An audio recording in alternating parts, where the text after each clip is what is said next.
뉴스를 보다 보면 경기 침체라는 말이 참 많이 나오죠. 근데 이게 정확히 무슨 뜻인지 아시나요? 그냥 경제가 안 좋다는 뜻일까요? 오늘은 경기 침체가 정확히 어떤 상태인지, 그리고 우리 일상에 어떤 영향을 주는지 쉽게 풀어드릴게요. 경기 침체를 이해하려면 먼저 경기가 뭔지 알아야 해요. 경기라는 건 쉽게 말해서 경제의 건강 상태예요. 사람도 컨디션이 좋을 때가 있고 안 좋을 때가 있잖아요. 경제도 마찬가지예요. 경제가 활발하게 돌아가면 경기가 좋다고 하고, 경제가 축 처지면 경기가 나쁘다고 해요. 경기 침체는 이 경제의 건강 상태가 나빠지는 걸 말해요. 그럼 어느 정도로 나빠져야 경기 침체라고 부를까요? 경제학자들이 정해놓은 기준이 있어요. 바로 국내 총생산이 두분기 연속으로 줄어들 때예요. 국내 총생산이라는 건 한 나라에서 일정 기간 동안 만들어낸 모든 물건과 서비스의 가치를 합친 거예요. 쉽게 말해서 나라 전체가 얼마나 돈을 벌었는지 보여주는 숫자예요. 분기라는 건 3개월을 말해요. 그러니까 6개월 동안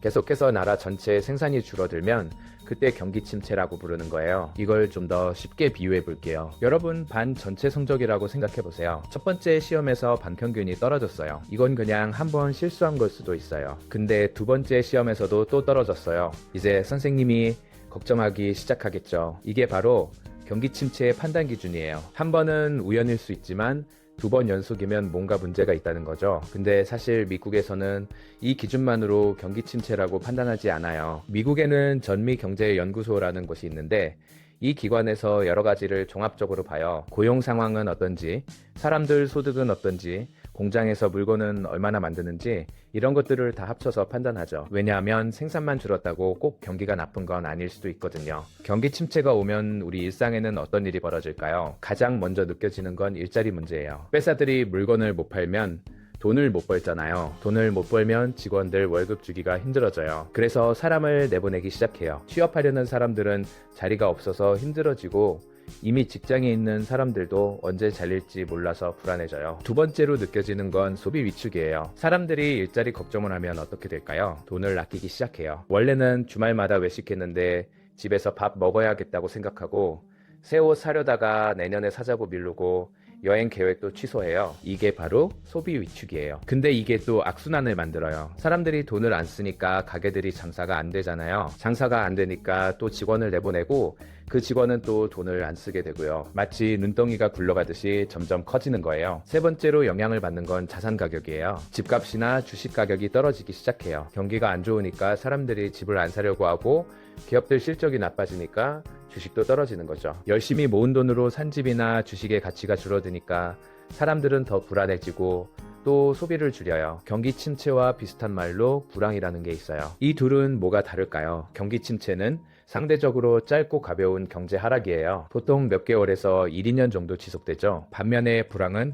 경기 침체가 훨씬 심해지고 오래가는 상태예요. 경제학자들이 보통 생산이 10% 이상 줄어들거나 3, 4년 이상 지속되면 불황이라고 불러요. 감기와 폐렴의 차이라고 생각하시면 돼요. 감기는 며칠 쉬면 낫지만 폐렴은 입원해서 치료받아야 하잖아요. 역사적으로 가장 유명한 불황은 1929년에 시작된 대공황이에요. 미국에서 주식시장이 폭락하면서 시작됐는데 전 세계로 퍼져나갔어요. 실업률이 25%까지 올라갔어요. 일하고 싶은 사람 4명 중 1명이 일자리가 없었다는 거예요. 이 불황은 무려 10년 넘게 계속됐죠. 그러면 경기 침체는 왜 생기는 걸까요? 여러 가지 원인이 있어요. 첫 번째로 사람들이 갑자기 돈을 안 쓰면 경기 침체가 올 수 있어요. 미래가 불안하다고 느끼면 소비를 줄이잖아요. 그러면 기업들이 힘들어지고 경제 전체가 위축되죠. 두 번째로 금리가 너무 높아지면 경기 침체가 올 수 있어요. 금리가 높으면 대출 이자가 비싸지니까 사람들이 집도 안 사고 기업들도 투자를 안 해요. 경제활동이 줄어드는 거죠. 세 번째로 예상치 못한 사건이 터지면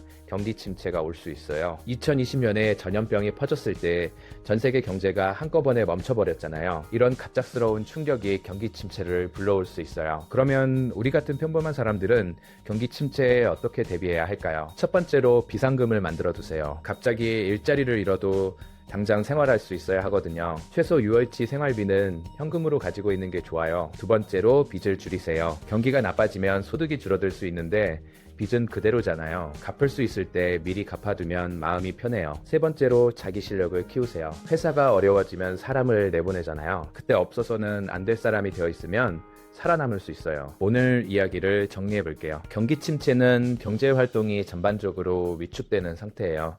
보통 국내 총생산이 6개월 연속으로 줄어들면 경기 침체라고 불러요. 경기 침체가 오면 일자리가 줄어들고 사람들이 소비를 안 하고 자산 가격도 떨어져요. 불황은 이보다 더 심하고 오래가는 상태고요. 언제 경기 침체가 올지 모르니까 평소에 비상금도 만들어두고 빚도 줄이고 실력도 키워두는 게 좋아요. 다음에도 어렵게만 느껴지는 경제 이야기를 쉽고 재미있게 풀어드릴게요.